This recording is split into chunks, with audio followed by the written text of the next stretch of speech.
18 August 1976 শ্রীলঙ্কায় জোট নিরপেক্ষ সম্মেলন চলাকালে পার্শ্ব বৈঠকে যুগোস্লাভিয়ার প্রেসিডেন্ট জোসেফ ব্রোজ টিটোর সঙ্গে আলোচনায় অংশ নেন সেনাপ্রধান ও প্রধান সামরিক আইন প্রশাসক মেজর জেনারেল জিয়াউর রহমান। এ সময় তারা দ্বিপাক্ষিক নানা বিষয়ে কথা বলেন। পাশাপাশি অন্যান্য বিশ্ব নেতার সঙ্গে এদিন মত বিনিময় করেন জিয়াউর রহমান। 18 আগস্ট 1979 প্রেসিডেন্ট জিয়াউর রহমানকে চেয়ারম্যান করে গঠিত হল বাংলাদেশ জাতীয়তাবাদী দলের 11 সদস্য বিশিষ্ট স্ট্যান্ডিং কমিটি। স্ট্যান্ডিং কমিটির সদস্যরা হলেন ভাইস প্রেসিডেন্ট বিচারপতি আব্দুস সাত্তার, প্রধানমন্ত্রী শাহ আজিজুর রহমান, ডক্টর বদরুদ্দোজা চৌধুরী, মিসেস তসলিমা আবেদ, ব্যারিস্টার জমির উদ্দিন সরকার, ডক্টর AFM ইউসুফ, শেখ রাজ্জাক আলী, একরামুল হক, সৈয়দ মুহিবুল হাসান, আব্দুর রাজ্জাক চৌধুরী এবং ব্যারিস্টার নাজমুল হুদা।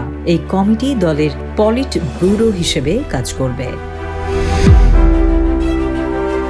18 আগস্ট 1979 রংপুর জেলার কয়েকটি এলাকা সফরকালে প্রেসিডেন্ট জিয়াউর রহমান ঘোষণা করেন সরকার 88 কোটি টাকারও বেশি ব্যয় সাপেক্ষ কুড়িগ্রাম বন্যা নিয়ন্ত্রণ ও সেচ প্রকল্প শিগগিরই হাতে নিতে যাচ্ছে।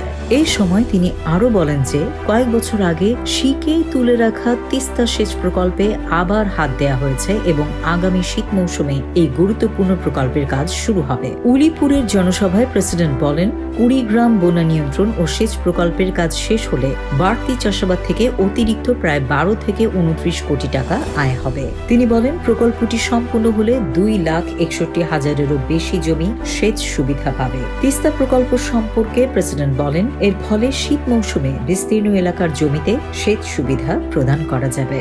এ সময় খরা ও বন্যার মতো প্রাকৃতিক দুর্যোগ মোকাবেলায় জনগণকে স্বাবলম্বন ও স্বেচ্ছাশ্রমের উপর নির্ভরশীল হওয়ার আহ্বান জানান president Ziaur Rahman. 18 August 1979 president Ziaur রহমানের উদ্যোগ ও আগ্রহে প্রেস কাউন্সিল গঠন করেছে সরকার। এর চেয়ারম্যান করা হয়েছে HMR সিদ্দিকীকে। কাউন্সিলের অন্যান্য সদস্যরা হলেন বাংলাদেশ ফেডারেল সাংবাদিক ইউনিয়নের সভাপতি আহমেদ হুমায়ুন, বাংলাদেশ ফেডারেল সাংবাদিক ইউনিয়নের সাধারণ সম্পাদক রিয়াজউদ্দিন আহমেদ, ঢাকা সাংবাদিক ইউনিয়নের সভাপতি গিয়াস কামাল চৌধুরী, বাংলাদেশ অবজারভারের সম্পাদক ওবায়দুল হক, বাংলাদেশ টাইমস সম্পাদক শহীদুল হক, মর্নিং পোস্ট সম্পাদক হাবিবুল বাশার, ইত্তেফাক সম্পাদক আনোয়ার হোসেন, দৈনিক বাংলার সম্পাদক শামসুর রহমান, সংবাদ সম্পাদক আহমেদুল কবির, ঢাকা বিশ্ববিদ্যালয়ের সাংবাদিকতা বিভাগের সহকারী অধ্যাপক সাখাওয়াত আলী খান, বাংলা একাডেমির মহাপরিচালক আশরাফ সিদ্দিকী, সুপ্রিম কোর্টের অ্যাডভোকেট মোহাম্মদ মহসিন প্রামাণিক এবং সংসদ সদস্য আহমেদ নজির।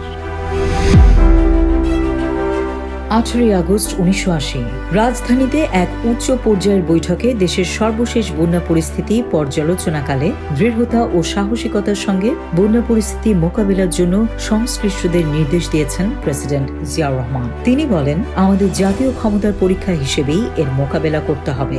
এই সময় বেশ কিছু গুরুত্বপূর্ণ সিদ্ধান্ত নেওয়া হয়। গঠিত হয় একটি কমিটি। পরিস্থিতি মোকাবেলায় এই কমিটির আর্থিক, বৈষয়িক ও জনশক্তি সহ সকল সম্পদ কাজে লাগানোর ক্ষমতা দেয়া হয়েছে। 18 আগস্ট 1980 প্রাক্কলিত সময়ের 6 মাস আগে চলতি বছরের ডিসেম্বরের মধ্যে আশুগঞ্জ সার কারখানা চালু করার নির্দেশ দিয়েছেন প্রেসিডেন্ট জিয়াউর রহমান। কারখানা প্রাঙ্গণে অনুষ্ঠিত এক সভায় এখনো পর্যন্ত যেসব যন্ত্রপাতি বসানো হয়েছে তা অক্টোবরের প্রথম সপ্তাহের মধ্যে পরীক্ষা করার জন্য কর্মকর্তাদের প্রতি নির্দেশ দেন তিনি। অ্যামোনিয়া কারখানা চালু করার জন্য তিনি ডিসেম্বরের মাঝামাঝি পর্যন্ত সময় বেঁধে দিয়েছেন। এছাড়া 1981 সালের 1 জানুয়ারি থেকে ইউরিয়া উৎপাদন এবং 30 জুনের মধ্যে এর উৎপাদন সীমা 1.5 লাখ টনে উন্নীত করার লক্ষ্যমাত্রা নির্ধারণ করে দিয়ে তা অর্জনের নির্দেশ দিয়েছেন প্রেসিডেন্ট। এরপর কুমিল্লার একটি গণশিক্ষা কেন্দ্র পরিদর্শন করেন প্রেসিডেন্ট জিয়া। স্থানীয় একটি গ্রাম প্রতিরক্ষা দলের সদস্যদের উদ্দেশ্যে ভাষণ দানকালে তাদের প্রতি স্বেচ্ছাশ্রমের ভিত্তিতে শান্তিপূর্ণ বিপ্লবের বিভিন্ন পর্যায়ে বাস্তবায়নে আত্মনিয়োগের আহ্বান জানিয়েছেন তিনি।